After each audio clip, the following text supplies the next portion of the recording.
Jensen, apa kamu tidak tahu sopan santun? Bagaimana bisa ada nama orang seperti itu? Namanya itu Jay Smith. Bukan Duk-Duk. Ibu Mei marah. Ia merasa Jensen begitu memalukan, hanya saja penjelasannya membuat Jay Smith jadi makin malu. Duk-Duk? Apakah Jensen sedang mengejek Jay Smith?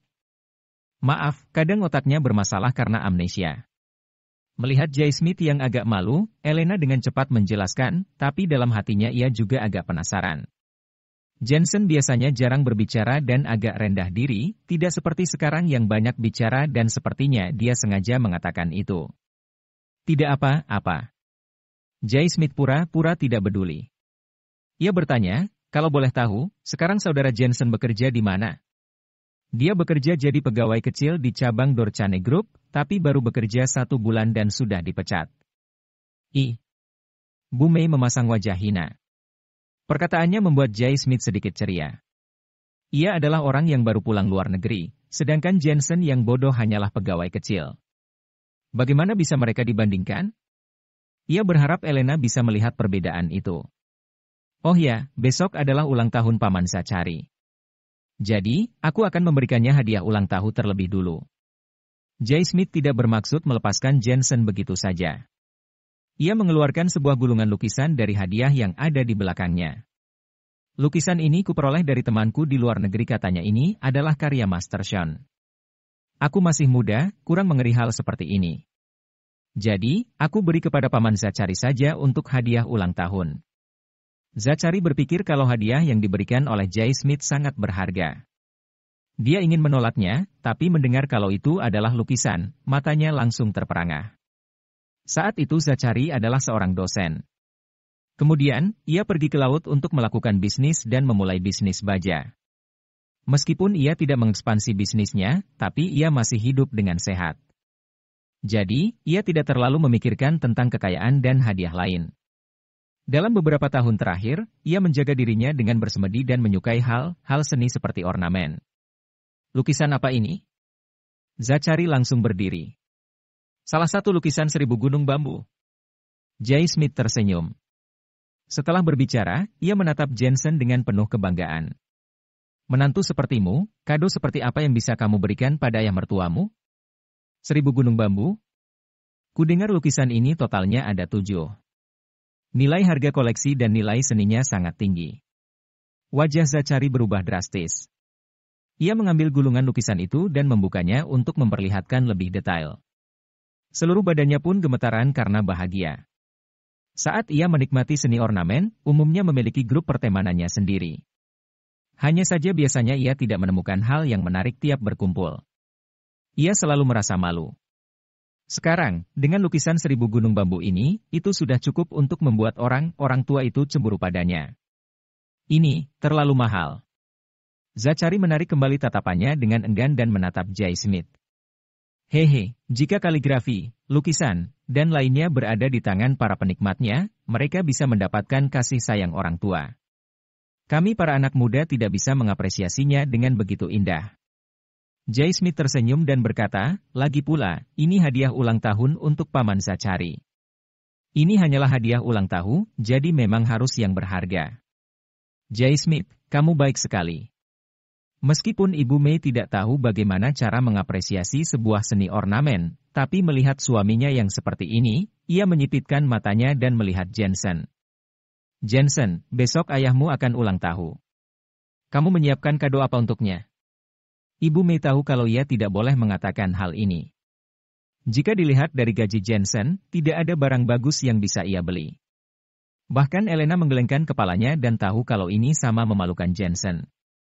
Bibi Mei, hadiah itu tidak harus dilihat dari mahalnya. Selama hadiah itu tulus dari hati, aku pikir hadiah ulang tahun dari Pak Jensen seharusnya tidak akan lebih buruk daripada milikku. Perkataan Jay Smith tepat sekali, seolah-olah membuat Jensen malu di depan Elena. Dia selalu numpang makan di keluarga Lawrence, mana mungkin punya uang. Mungkin dia bisa membeli barang kecil dengan gaji masa percobaannya. Ucap Ibu Mei dengan jijik. Ayah. Jensen tidak memedulikan tatapan mereka dan malah menatap Zachary. Kenapa? Zachary masih mengagumi lukisan itu. Lukisan itu sepertinya palsu. Jensen berkata dengan lugas. Palsu? J. Smith yang meminum tehnya dan langsung tersembur keluar. Palsu? Itu tidak mungkin. Ibu Mei berkata dengan suara tajam. Jensen, kamu tidak tahu tentang kaligrafi dan lukisan. Jadi, jangan sembarangan bicara. Aku tahu kamu iri dengan Jensen, tapi kamu tidak bisa berbicara omong kosong. Aku tidak iri padanya. Aku hanya berpikir jika ayah menunjukkan barang palsu itu pada teman-temannya dan ketahuan oleh mereka, ayah pasti akan sangat malu. Jensen berjalan menghampiri dan melihat dari atas ke bawah lukisan yang diambilnya itu. Secara perjalan dia tahu ada yang masalah. Nyatanya, ia sudah merasa ada yang tidak beres sebelumnya. Meskipun Jensen tidak mengerti tentang kaligrafi dan lukisan, tapi ia tahu jika kaligrafi dan lukisan semakin kuno, maka auranya semakin berbeda. Namun, lukisan ini jelas-jelas tidak memiliki aura. Ini jelas kalau lukisan ini baru dibuat dalam beberapa tahun belakangan. Jensen berkata pada Elena, Elena, tolong bawakan 1 baskom air. Elena tidak tahu apa yang akan Jensen lakukan, tapi ia mengikuti perintah Jensen. Kemudian, Jensen mengambil lukisan itu dan menaruhnya ke dalam air. Jensen, jangan main-main. Lukisan ini sangat mahal. Wajah Zachary langsung berubah. Ia ingin memaki Jensen. Ayah, lihatlah ujung lukisan ini. Namun, Jensen sudah merendam lukisan itu ke dalam air dan menunjukkan ujung lukisan itu. Mereka melihat lukisan yang terendam air itu dan di sana jelas sekali ada jejak di sekitarnya. Itu bisa dilihat dengan mata telanjang, seolah-olah itu adalah lukisan sintetis. Ini. Zachary pun menatapnya, sedangkan Jensen mengikuti jejak robekan yang ada di permukaan lukisan itu. Ia pun berkata lagi, lukisan ini palsu dan dicetak, tapi detail yang dipalsukan ditumpuk melalui proskenium. Lukisan palsu yang sama persis dengan aslinya.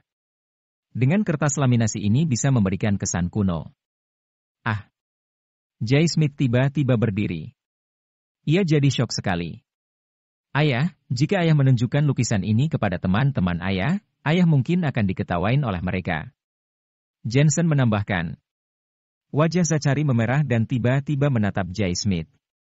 Pantas saja anak ini sangat murah hati. Ternyata lukisan ini palsu. Paman Zachary, ini, aku benar-benar tidak tahu. J. Smith malu sekali sampai ingin menggali lubang untuk menutup wajahnya. Seseorang memberi hadiah palsu untuk hadiah ulang tahun. Bukankah ini seperti menjatuhkan tuan rumah? Wajah J. Smith malu sekali. Ia tidak bisa benar-benar malu. Ini pertama kalinya ia merasa semalu ini dalam hidupnya. Bahkan J. Smith sampai kehilangan muka di hadapan orang tua, terutama cinta pertamanya. Sudahlah, J. Smith juga tidak sengaja. Lupakan saja. Saat itu Ibu Mei dengan cepat mengganti topik. Benar. Yang penting itu ketulusan hatinya, bukan hadiahnya. Jensen mengatakan itu karena ia tahu J. Smith ingin mempermalukannya tadi, jadi ia tidak menunjukkan belas kasihan. Mendengar kalimat itu, J. Smith langsung paham apa maksudnya. Meskipun J. Smith memberikan hadiah palsu, tapi masih ada ketulusan hati. Ini sama sekali tidak berguna. Yang paling terpenting itu adalah wajahnya.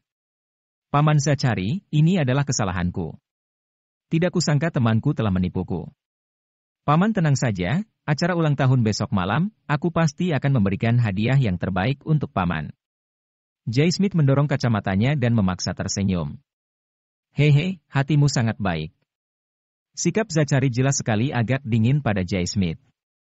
Oh ya, mata Pak Jensen benar-benar bagus. Dia seharusnya memiliki posisi yang tidak rendah di perusahaan cabang Dorchane Group. Seharusnya jadi supervisor, atau manajer, kan? J. Smith menatap Jensen lagi. Meskipun tadi dia sangat malu, tapi sekarang ia tidak sabar untuk menginjak-injak Jensen. Dia dipecat. Baru saja dia pulang dari pengurusan surat resign. Ibu Mei tidak terlalu peduli dengan masalah lukisan palsu yang dibahas Jensen.